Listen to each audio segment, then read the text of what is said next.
Welcome to Spiritual Studies Session 29. This is on a undermentioned mythology, that being Finnish mythology, Finnish paganism. In the previous sessions, we've covered some of the hard hitters here in the pagan world, the ancient pagan world, and the modern. Don't forget about neo-paganism. We've got the Celts, the Nords, the Slavs, and then now the undermentioned Finnish. Now, to give the structure of what I'm going to be going through here, I'm going to talk about what makes the Finnish distinct when it comes to Europeans. I'm going to talk about the concept of the soul by their tradition. I'm going to talk about the creation story, the worshiping of bear, and the deities to finish. Also, what sources we can pull from when it comes to this tradition, and some hypothesizing from my end.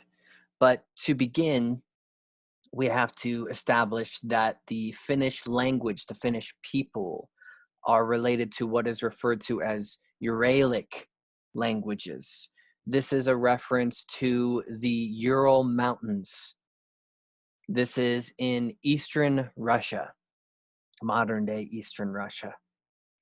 Now, this ties them to a number of other people, their language root. As some of you may know, the Slavic and henceforth are taking their language from Indo-European, coming up from India through Iran and then into Europe. This is coming from, again, modern day Russia instead. So this ties them to the Hungarians. This ties them strongly to the Estonians, which have a likened pagan tradition, but not exactly the same. The Mansi, the Kanti, the Mari, or the Mary, which that is different than the Mari of New Zealand. The Mordvinic, tying them to the Mordovans, the Permic, the Sami, and then the one that branched off a long time ago in the ancestry is Samoyedic. So when I'm talking about Finnish paganism, I'm talking about both Finland and what is called Karelia, which is the upper border with Russia. So literally what borders with modern day Finland. This area was shared back in this day. And we're talking about a polytheistic religion that is very closely tied to shamanism, and we'll see why. So in these traditions, we always see that the deities are very closely tied to the aspects of nature surrounding the people. And the deities themselves are literal personifications of naturally observed phenomena. As we'll see much later, the goddess of water is literally how the water acts. And to give her human form is to just talk about these characteristics, literal anthropomorphizations. So it's worth noting here again how closely this is to the shamanic and the animistic, where you're worshiping local deities and you have many protector deities that are everywhere around you. For the Finnish, they would carve shrines out of trees, and these would be tree gods. So they would go see them in these carvings. You have this dating all the way back and confirmed in the Stone Age, where there was one uncovered of this carving tree god. You have this strong tradition of what is referred to as cupstones, where they burrow into the stone in the shape of a cup. They carve a cup out of a big boulder. And these are what's called votive offerings. We see an example of this in the communion in Christianity and so forth. And we see this more mundanely in the modern day wishing well. This is an ancient ceremonial purpose, where you would put your offerings to the gods in these cup stones. So let's move straight ahead into talking about the different spirits by the conception of Finnish paganism. So local deities that I've previously mentioned are called haltias. Haltias. These haltias, and I'm probably going to butcher a lot of the pronunciations just as a context, could be male or female, and could take the shape of any animal or human. So how they're personified doesn't really matter. But every human has this haltia, this soul, and every bit of nature has haltia. So a good acronym for this, a good translation for this is spirit. Every human has a spirit. Every part of nature has spirit. Every home has its own spirit. Every sauna, every building, every place has its own spirit. Haltia. So there are the man haltia, which are the tutelary spirits of the land. So these are the spirits, you go into a particular meadow, and that meadow feels a certain way. You want to respect that land. You want to respect that spirit, that haltia. And this act of the cup stones would be their shrines. They're giving thanks to these haltias. If you were not respectful to these spirits, then they would potentially cause harm. And this is why it would be very important to tend to the spirit of your home as well, that you would leave offerings for the spirit of the home. This is something that we can contemporize more when the scientific studies confirmed that speaking nice to plants makes them grow better. Speaking nice to your home makes it a better place. Respecting different places in nature makes it better for you, better for it, better for everybody. So this is not nearly as hooey as many contemporary people might misappropriate it out to be. So here's the first one, the haltia of the man. Now, we also have the Veki, and this is the kind of a group of haltias, or a group of spirits. You can interpret Veki or Vaki as meaning strength or force. So there is a force of the water. There is a force of the forests. There is a force of graveyards. And they literally would name places after this Veki. So you can think of it as the collective spirit equaling a force. So for example, if you are cursing or are disrespectful too close to the water, you would make the force of the water angry with you, and it might push a vengeance upon you at a later date. It would keep track of this. And if you were to disrespect the force of the forest, this could, or any Veki, then this could cause diseases and misfortune. that you would become cursed by circumstances because of this disrespect that you've given to the collective force, to the collective spirit. You can feel us slowly getting back into this mentality, right? Fits like a glove.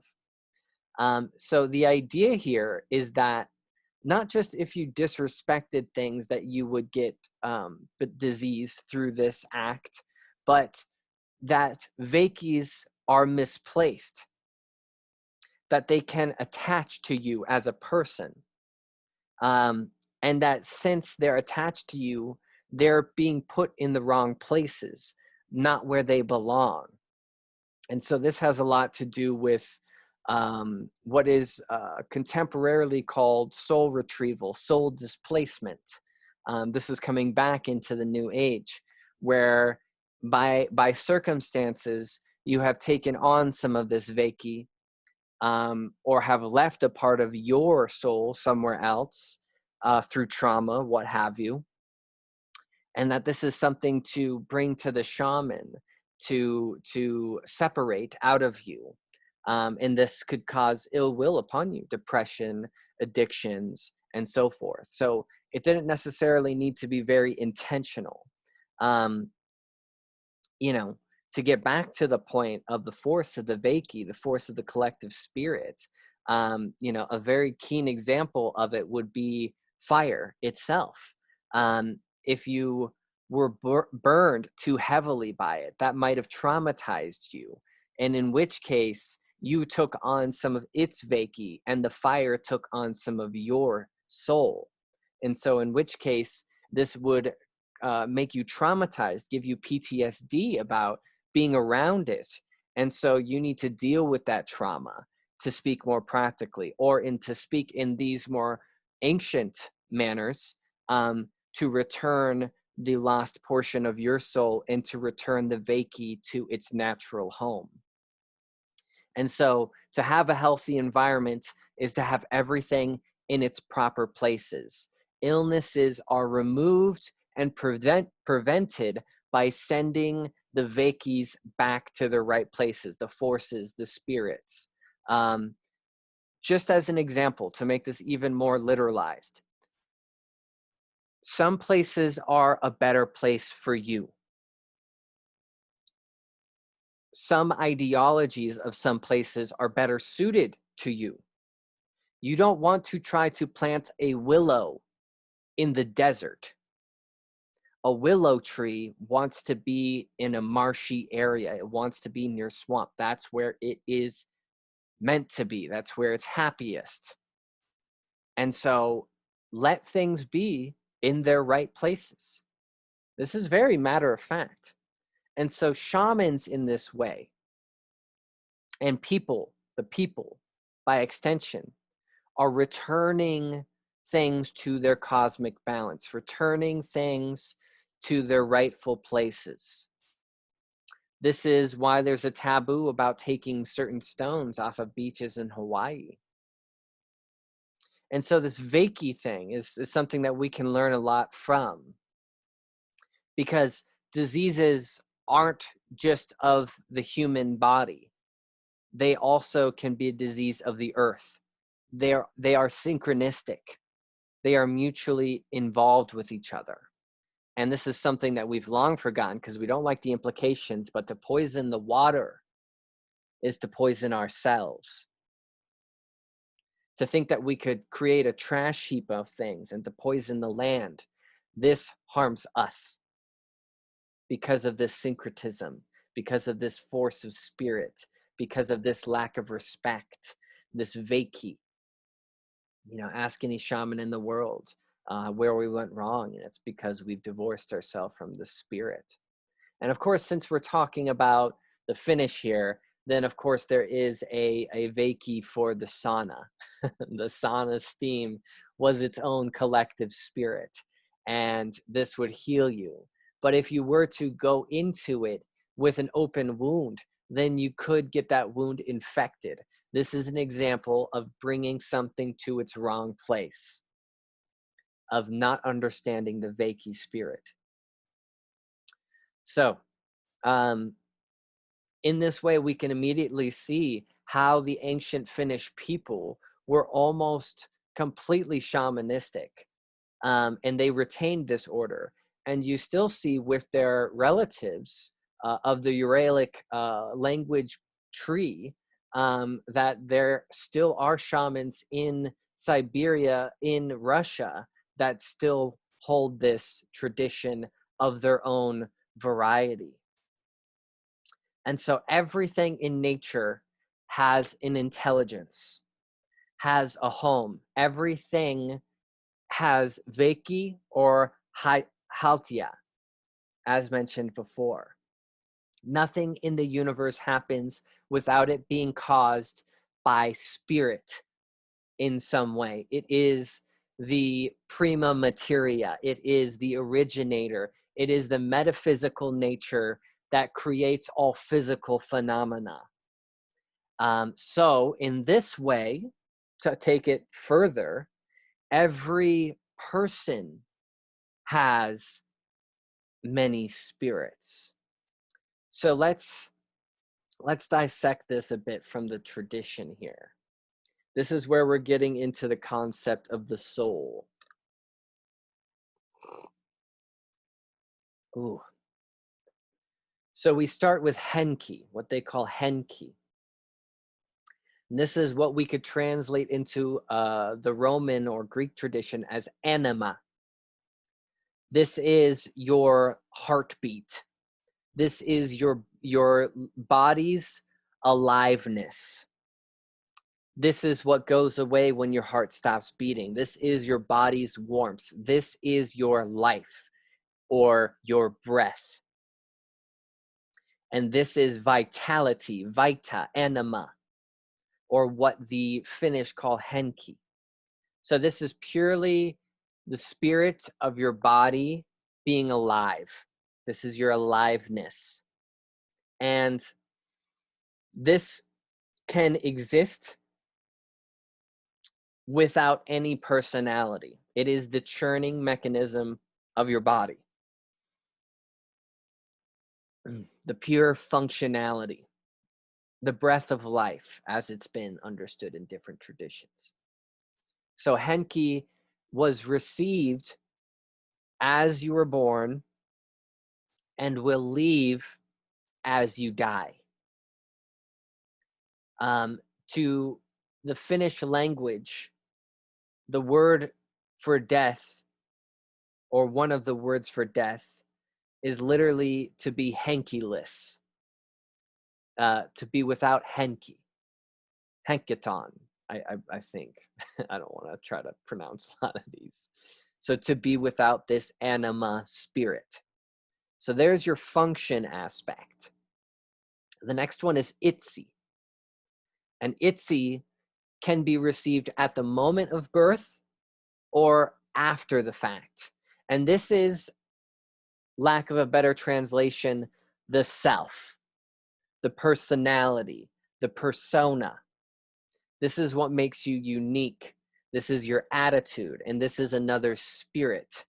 So one self, and you receive it, and then this is what makes you a person. Otherwise, you're just a breathing thing. So here's the human's personality, the itsi. And the itsi can leave your body without the body dying, without the anima, without the henki dying. The henki keeps it alive. But if it's gone in long absence, this can cause depression, addiction, and just general misery, gluttony, all sorts of things, hedonism. A part of the self is missing. This spells out very literally when you, if you've ever known people who are disassociative, people that check out, something's too intense and they go away. They're not there. You can snap in front of their face, you can shake them about, and they are not there. Their body is breathing, it's functioning, but their self is gone. This is what they call itsi. And so traumatic experiences naturally will send the itsi out. So if you're running for your life, if you're in a very fearful situation, your personality might be pretty indecisive. So it's advantageous for the self, the itzy, to leave the body. And at that point, you are pure fight or flight. You are in a space of pure brainal stem functionality. So, but if it's too traumatic, this is where you get loss, itzy loss, soul loss, self loss. And this is how you can fracture your spirit. So you can willingly send it out. And it can be a natural thing to do so. But unfortunately for us, we're not very good at getting it back in contemporary times. Back in this time, you would immediately go see a shaman and see about fixing this trauma. And for us, we hold on to the trauma, and we're lucky if we ever get this part of ourself back. And what we do when it's missing is we feel a void in us. We feel a void, and we try to fill that to endlessly and hopelessly. And that, thus the addiction, the gluttony, and all other aspects of depravity is because we have lost a portion of ourself through trauma, and we don't know the way of getting it back. So kind of to get into some of the superstition here, it was believed that you could see a person at a destination before they got there. And the idea here was that one's itzy, one's self, can already be ahead of the body before they arrive at a place. So in this way, it's, I don't know, that's kind of interesting, right? Like you might see the self in somebody else. You might see the person who's coming in somebody else, or a type of like meager apparition of them ahead of time when they are meant to be somewhere. Or, you know, maybe it's a clairvoyant experience. I find this one very curious, kind of mystifying, that the self can move ahead of the body. Anyhow, ooh. Also, before I move on, this itzy spirit, this other part of your soul, is what would constitute a ghost afterlife. So a person can die, but and the body is gone, but the self wants to stick around. And this is an apparition. This is a ghost. And the self is not allowing itself to move forward, to pass away, to let go. And so here you go, explanation of paranormal activity right in your face. And this isn't completely unique to the Finnish by any means. This is all, again, this is very shamanically, holistically found around the whole world. But here you're seeing it exemplified in Finnish paganism. The next part of the soul, or the third part of the soul to talk about here, is the luonto. And this is a guardian spirit, a spirit that protects the rest of them, protects the human in question. This word is literally translated as nature. Luonto meaning nature, the nature spirit, which if you've listened to the other courses, then you know that skinwalking, shape-shifting, all harkens back to this previous act of engaging with your guardian spirit, your spirit animal being your guide. This is the same as the nature spirit, being your guardian, being one that protects you. Your skill, your talents that you come into life with naturally is Leonto, is this guardian spirit. And your physical strength, your cunning, your luck, your skills come from this Luonto. And the idea here is that you could train and reinforce your guardian spirit. You could increase its power. You could draw from its power. If you want more context on this, go to the chimera and shape-shifting talk. There's a lot more to be said about this, but I'm moving through this rather quickly. So a mage or someone who is very wise would spend a lot of time getting to know their guardian spirit in order to better live it, to dance its animal, to participate in the strength of nature itself. I want to be stronger. Okay, I will emblemize the strength of the bear. Here's an instance. So one could also be separated from their leonto, and this would also cause sickness or lack of constitution or depression. So all these three need to be together in order for a person to be whole. It is said that a child receives their leonto when their first teeth emerge. So infants are vulnerable to sickness, to disease, to harm, because they have not received the nature spirit yet. Interesting, huh? So if it leaves your body, you know, again, alcoholism, addictions, a lot of issues, a lot of things go wrong with this. So where are your strengths? Where are your strengths originated in? And to this tradition, it's originating in the nature spirit that is always supposed to be with you. If one spirit is weak, then a way to make it stronger is to put the person through hardship. This is life giving you hardship in order to make you stronger, in order to better your relationship with your guardian spirit, with your strength. So to the ancient Finnish, they would put these people, if one wanted to increase their strength, they would put them through hardship, which is a very kind of back to basics way. But I'm going to move on there. But keep that in mind. I think there's a lot of wisdom to take from this concept of the multifaceted soul. So I want to do a quick note here and talk about the sacredness of the bear, or worshiping the bear. And this is not unique to the Finnish. You can trace this back to what is determined as like a Stone Age bear cult. And this was across Europe and further. You're finding in several different caves across this ancient world bones of bears that are put into interesting formations that don't happen by accident.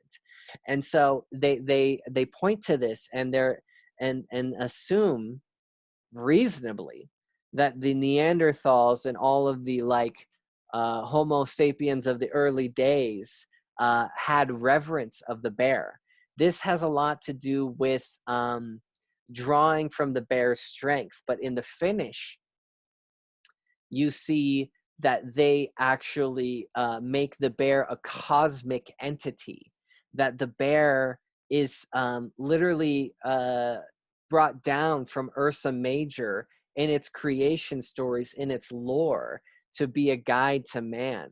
And I'm not getting into all the detail here. There's a lot. So I'll give you a snippet here. After the bear landed from the skies, from the stars, in a golden cradle, one of their goddesses adopts the bear and nurtures it on honey and apples. And it's given a mission to be the most respected and feared animal to rule the forests, to rule these natures, you know? And the fact of coming upon a bear hibernating was a way of confirming its godhood. Because winter is the dying of nature. And the fact that it awakes during the spring would tie the bear to the nature, to the understanding of nature inexplicably. We stay up the whole time, right? And so why does the bear go down? Why does the bear sleep? The bear could easily make it by. But it sleeps because it's a mirrorment. It's a symbol, an archetype of nature itself. And when they would hunt the bear, this was a very sacred act. And once killed and once harvested and once all ceremony was, in all respect, was paid, they would take the skull of the bear, climb up to a chosen tree, and hang the bear's skull high up and facing east where the sun rises. This is because it's pointing the bear's spirit back to its home, back to the cosmos, back to the skies. Yeah, man. Different ways of tying the sacredness of the bear to people is their 5-fingered hands. The fact that they have 5 fingers, their strength and their speed. These are all things that were highly admirable to people that were living off nature. So if you want to make it very simple, then to the respect of the bear is in how well suited it is in the environment. And this is something to emblemate. The fact that it's sleeping or dies during the winter means it is reborn come spring. This is the eternal reoccurrence of life. This is a trope of all ancient cultures. So let's move on from that. There's a lot more digging into that. So if it's curious to you, please look into it more, because I'm definitely not giving it its due credit. And plus, I love bears. So before I start to get more into the mythology, the actual lore of this Finnish paganism, we have to question some validity of what I'm going to tell you and what has been handed down. So much like all of the pagan traditions that I've mentioned, and all of these traditions of old, including the natives, including all that come from shamanism, this was an oral tradition. These are stories that are passed down. They were not written. And the first time it was written was in the 1600s. And it was a list of the important gods. And this individual, Michael Agricoli, identified 12 different deities. And it's suspected that he was trying to tie it to the Greek tradition, because in Greek, there are 12. But like I've already said, there is many tutelary spirits in Finnish mythology. So immediately question the validity of this, right? So there's a pixie choosiness to this immediately. And not to mention, this is far, far past Christianization of the Finnish people. And then in 1835, you have this Elias Lönnrot wrote the main source to look back on, and that is the Kalevala, epic poems of Finnish mythology, stories of Finnish mythology. Now, it's no secret that some artistic license was used, some creative differences were used. And in this story and in the previously mentioned 12 gods, you see that they are pointing to one god in particular, Ukko or Ukko, as the head honcho of the Finnish mythology. And of course, this is the god of thunder, Come on. We'll talk about that more later. I highly doubt this, and I'll tell you why later. So there are sources to be pixie choosy with, to be cherry picking with. That's not to throw them completely away. There's especially a lot to take from the Kalevala. But I wanted to address that right away before we started getting into what the rest of this talk is covering, okay? So first we'll talk about the inherited understanding of what they thought of the afterlife. And what is said is this place, Tuonela, being the underworld. According to this, the fate of both good and bad people is ultimately the same, and that is to go to the underworld, where you are effectively an apparition wandering. Many shamans, it is said, well, risky shamans, would attempt to go to the underworld in a transient space in order to get information. This required, as it says, going through the desert for a long time, crossing a river where you are taken across by a ferryman. So again, this is tying it to the Greek tradition, Chiron. You know, that's why they would put coins on people's eyes to pay the ferryman. And that shamans would take this journey, take the ferry, trick the guards, and get into the underworld, the realm of the dead. There are a few different stories of this, and there are many gods associated with this realm, Tuonela. A particular story says that one of the wisest demigods barely escaped the act of traveling to the underworld by taking this form of a snake, which is curious because based on my research, you don't find too many spiritual snake references in Finnish mythology.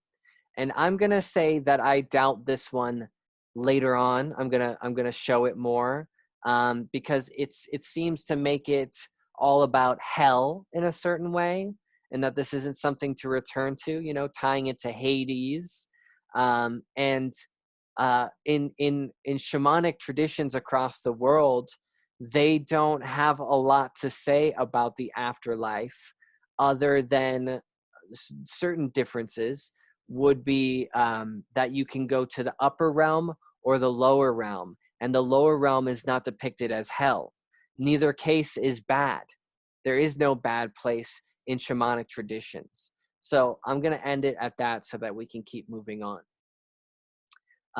So the creation story.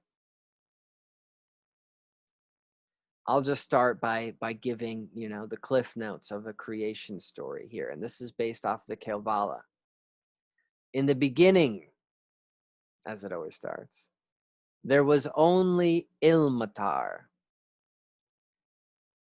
the void, and the wind. And the void here, of course, is the prima materia, the celestial sea, the philosopher's stone, the ether, the allness. And the wind is spirit. And Ilmatar, the goddess, the primordial goddess of the winds, of the sky. And she grew tired. She got bored of counting rainbows and playing with the wind. And she wanted a son. And it said that the east wind heard this and somehow put her into this wild wind experience that was likened to lovemaking. So the spirit and the sky got together, and she found that she was pregnant. And she came down from the sky and floated in the primal waters. And she remained here for 700 years. I'd like to dissect that one more. Why 700 years? She wouldn't give birth. She remained pregnant for 700 years as she floated on the primal waters. And one day, a bird came and laid 6 eggs on top of her, on her knee. And 5 of them were gold. Notice the golden egg reference here. And 1 was iron. Right away, here's an Orphic egg reference. So take note of that. The Orphism of Greece is involved here, but also we found this in the Slavs, and you can find this in many esoteric traditions. And so the eggs sat there for a long while and began to get warmer and warmer until they were so hot that they burned her, and she kicked them off of her. And when they hit the waters, they cracked. And the bottom of the eggs formed the earth, the land.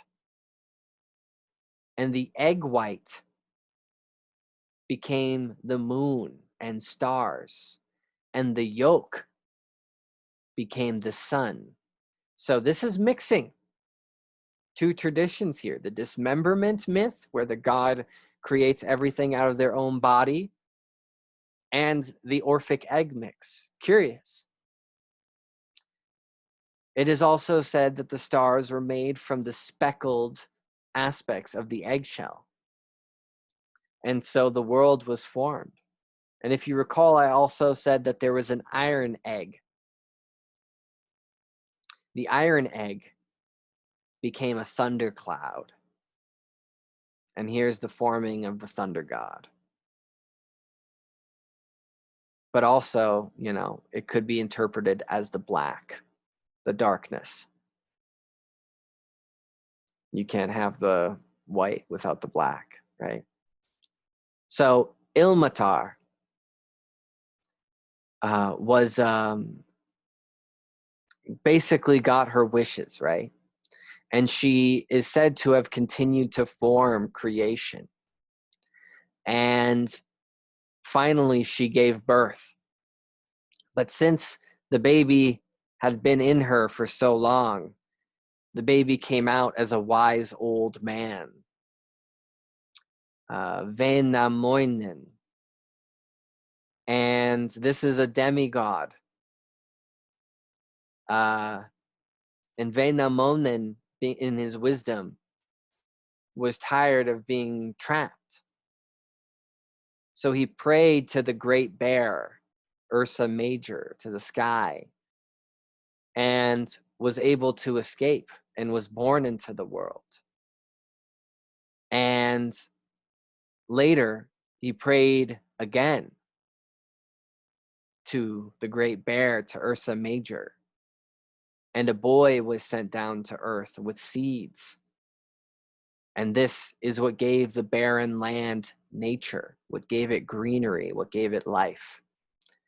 So you have a lot to dissect here. I have to say right now,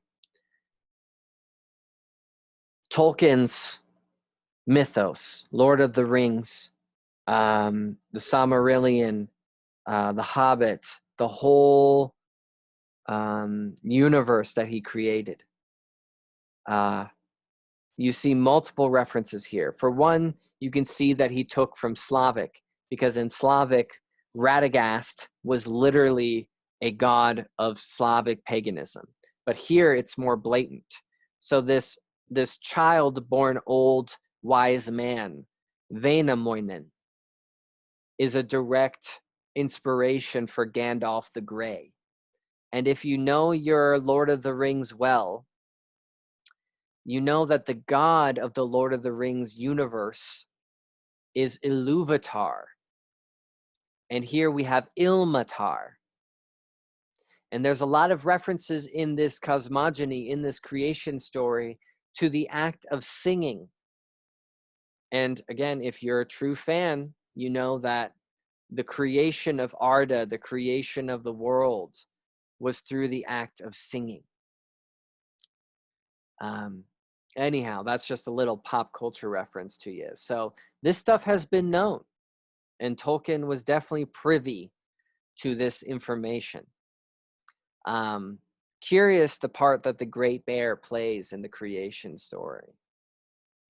So let's start talking about the gods here. The gods, again, we have to remember that we need to be a little skeptical. And I'm not giving all of them. I don't have the time to give all of them. But I am making a point with which ones I'm choosing. So first, let's talk about Ukko or Ukko, that thunder god that I mentioned a few times now. And again, this was depicted as the head honcho, as the leading figure of the Pantheon. Debatably, right? But it would make sense based off of the neighbors, right? So you have Zeus, you have Jupiter, you have, as we talked about in Slavic paganism, Perun.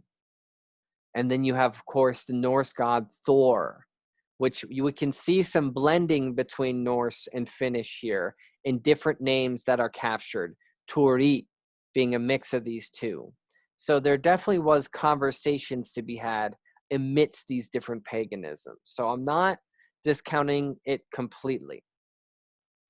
But usually in these different traditions, the act of thunder is when the thunder god is, or lightning, is when the thunder god is in battle with something. But in this tradition, Ukko is creating thunderstorms by either riding through the sky, just moving, or thunderstorms could be made when he's mating with his wife. That's definitely a different turn.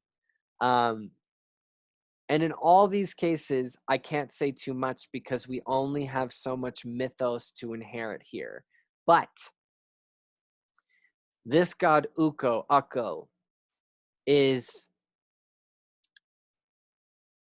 symbolized by a serrated line, a kind of wavy line that looks like lightning. And this is also tied to a viper, and that the lightning is likened to the act of the snake, the viper.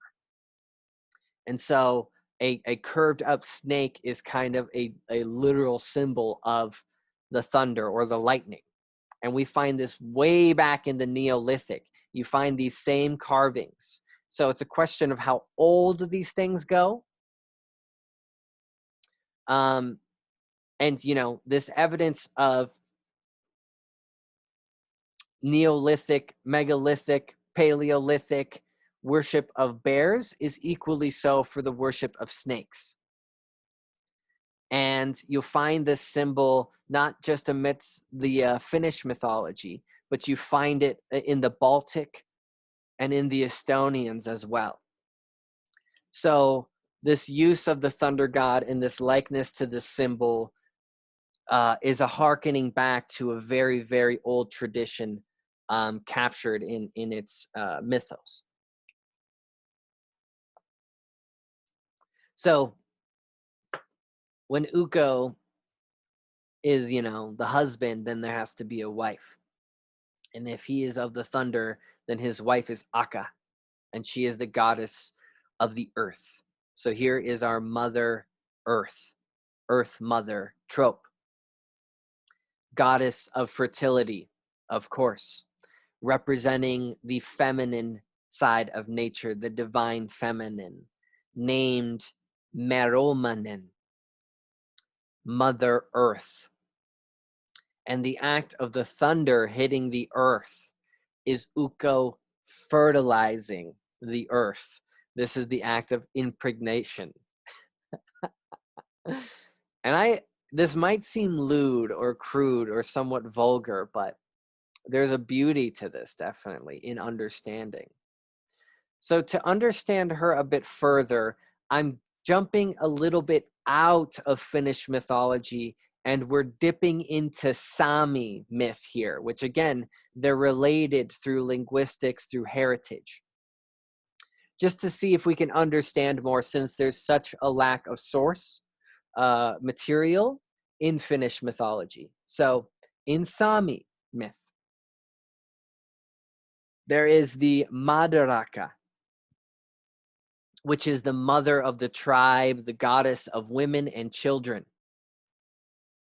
She who gives humans, animals, their bodies. So to make this deeper, we say matter, that your body is made of matter, that the physical world is made of matter. This etymologically is mater, mater, mater, mother. It's the mother.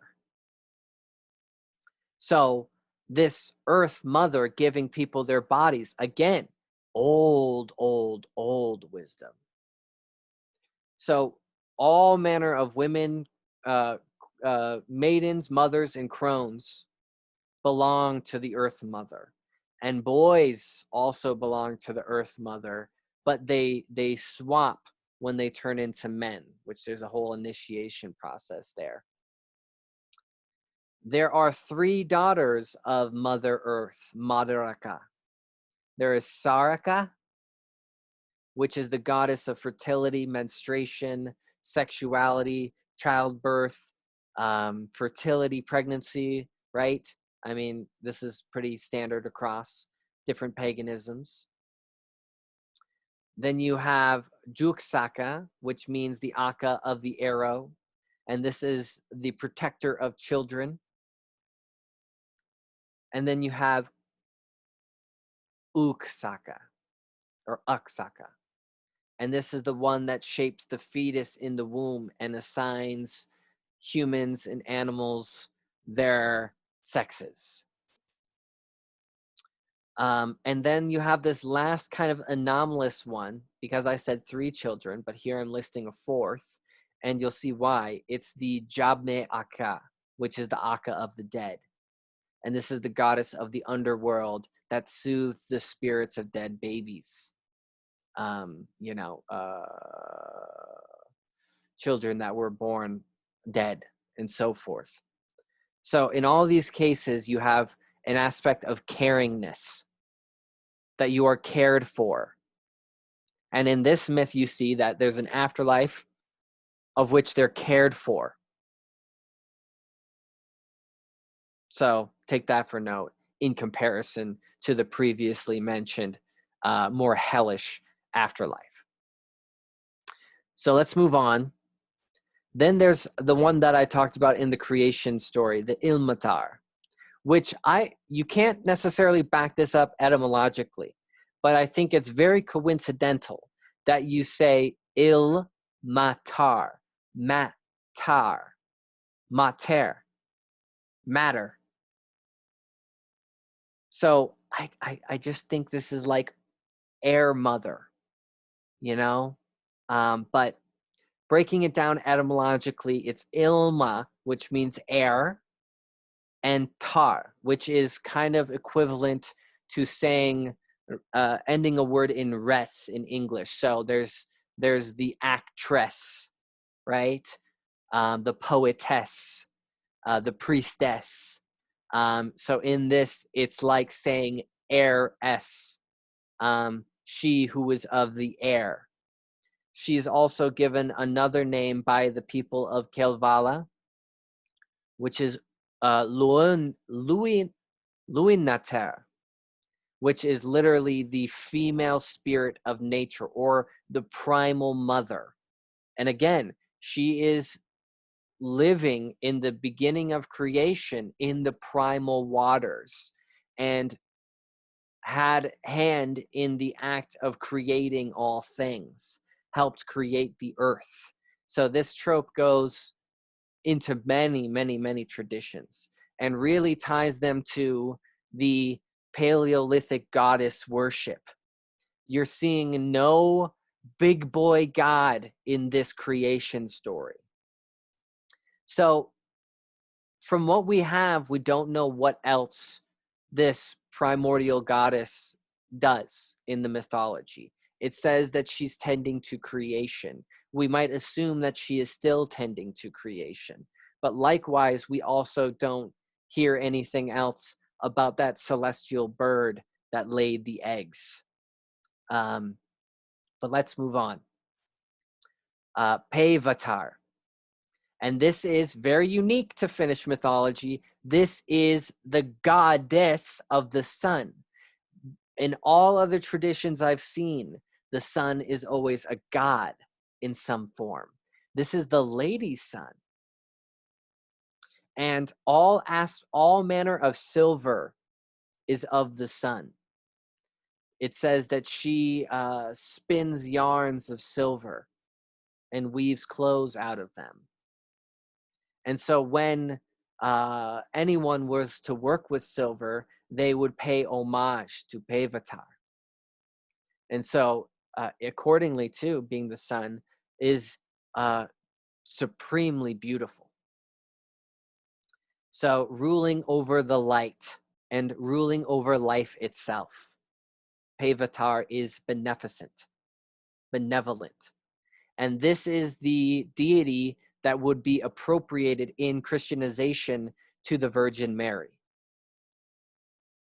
And similarly, which we see in a lot of other traditions, you have Kutar or Katar, which is the maiden of the moon, the goddess of the moon. So in all other traditions, we see that the moon is feminine.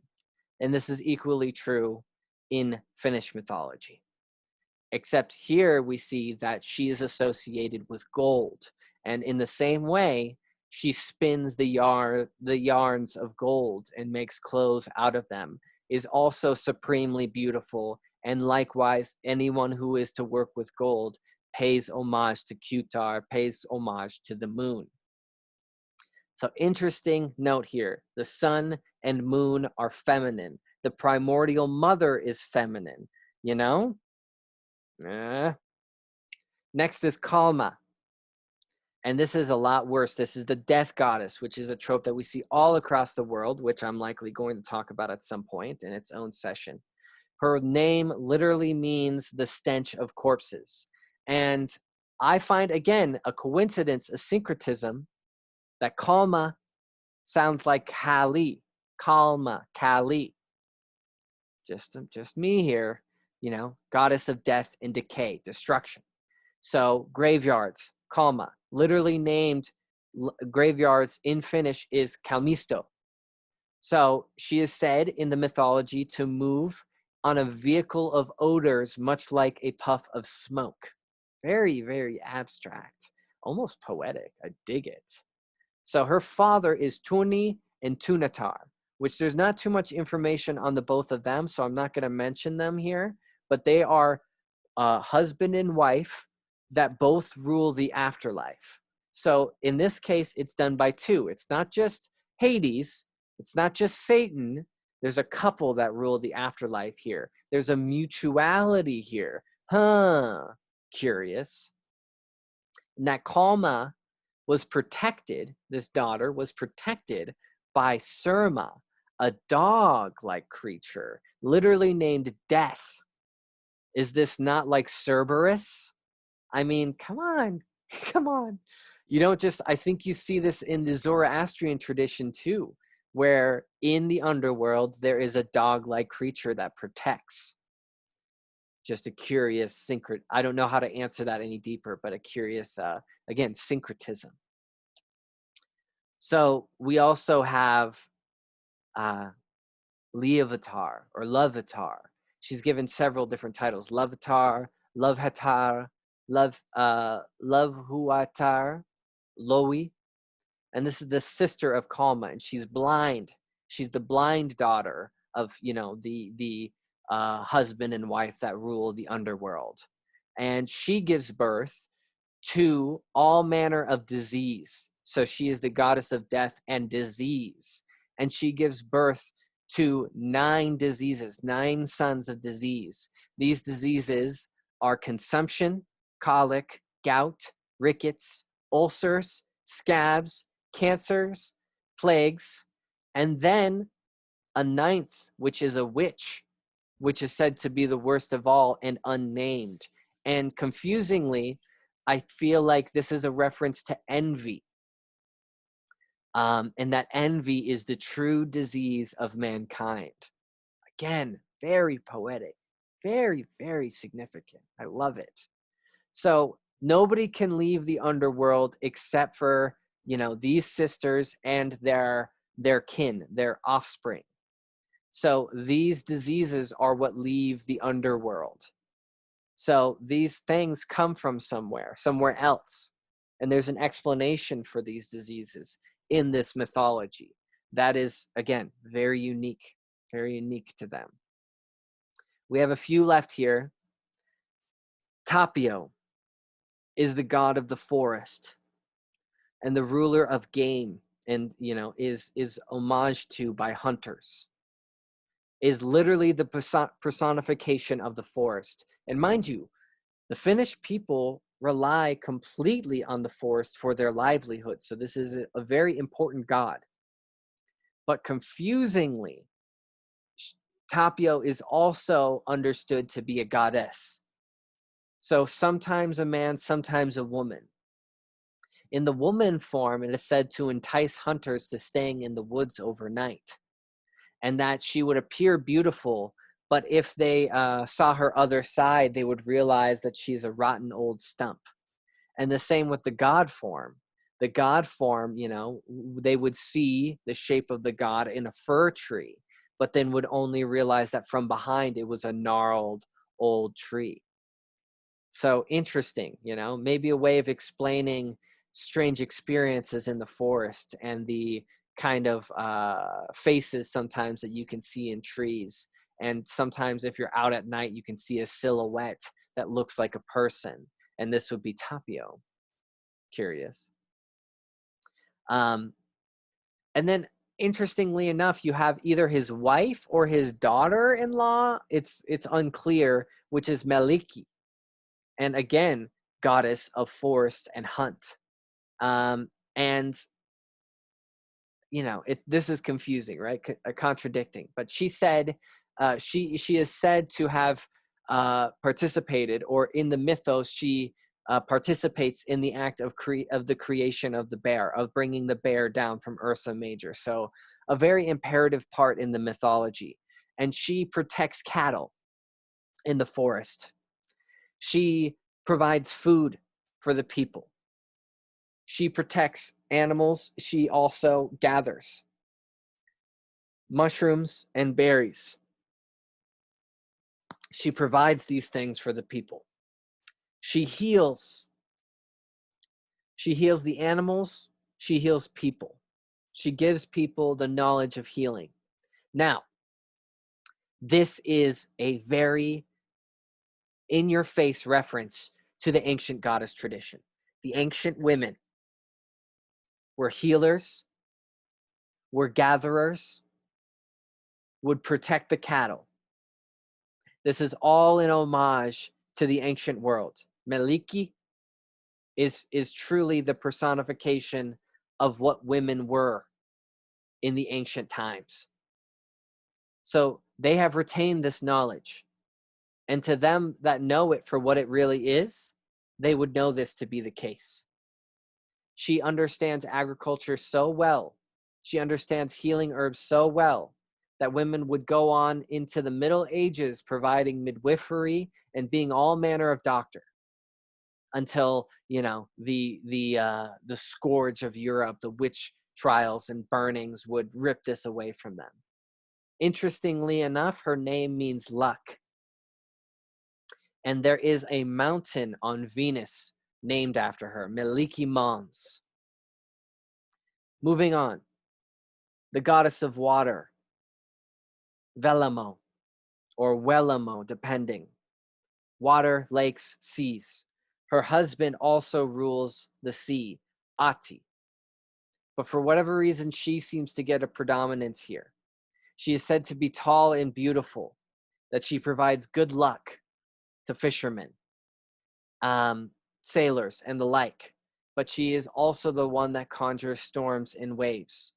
Her name is literally meaning the movement of water and waves. She's literally the movement of water and waves. And she is said to be wearing a blue dress made of sea foam. If you don't know this already from listening to the previous course, the goddess being formed of sea foam is a trope that goes all the way down to South America, all the way into the ancient world in Mesopotamia, and is utilized in the creation story of the Celts. So there's, again, some interesting syncretism. So what have I established here by talking about these gods? For one, I've talked about many different goddesses. And for two, you've noticed that these gods and goddesses are beneficent. They're helpful. So why would the Finnish people craft a hell for everybody? Why would that even be considered? This is why I find this apparent afterlife like disturbing. I think it was retroactively changed. All of them want to help. All of them are helpful and beautiful. Aside from those that ruled the underworld, but there's always been that in mythology. So I think it's more nuanced than that.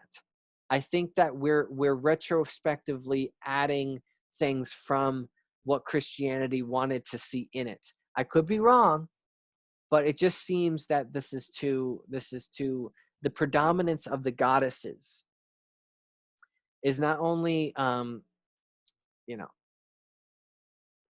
the majority of them being very caring, being very involved in helping, and then all of a sudden saying one of two things: that everybody goes to a sort of hell, doesn't fit, and also to say that Ukko, you know, this thunder god, was the head honcho for all of them. Both of them are of those statements are very hard to swallow when looking at these deities. And in my research, I'm willing to admit I'm wrong, but in my research, I was just coming up with so many more beneficent goddesses than anything else. And so this shows, by there being so many beneficent goddesses, that how closely mirrored, how closely influenced Finnish paganism is to like the true shamanism of the ancient world, to the true ancient goddess movement of the Paleolithic. This really makes it super clear for what came before and, you know, how it was changed after. What else do I want to mention? So we have to tread carefully when digging into these pagan traditions in regards to how they might have been changed and why they would have been changed. And the way that we know what actually is up with them, what they actually believed, is by looking at where they come from, their beginning, and their unaffected neighbors. And in all these cases, it's showing that there's more going on to Finnish shamanism, Finnish paganism in the beneficent area and in the goddess area than one might assume based off of the sources. And that this homage to Mother Earth and all these various goddess forms is hinting us at not the matriarchal nature of what culture was initially like, but the mutualism. Because you have a husband and wife that rule the underworld. You have a husband and wife that rule the seas. You have a husband and wife that fertilize through the act of thunderstorms and the earth. You have pairings. So it's both showing a fixation on equality and also it through all the goddesses showing a sacredness and appreciation of the divine feminine and its respectful place amongst them. So before I push past my time way too much, I'm gonna end it at that.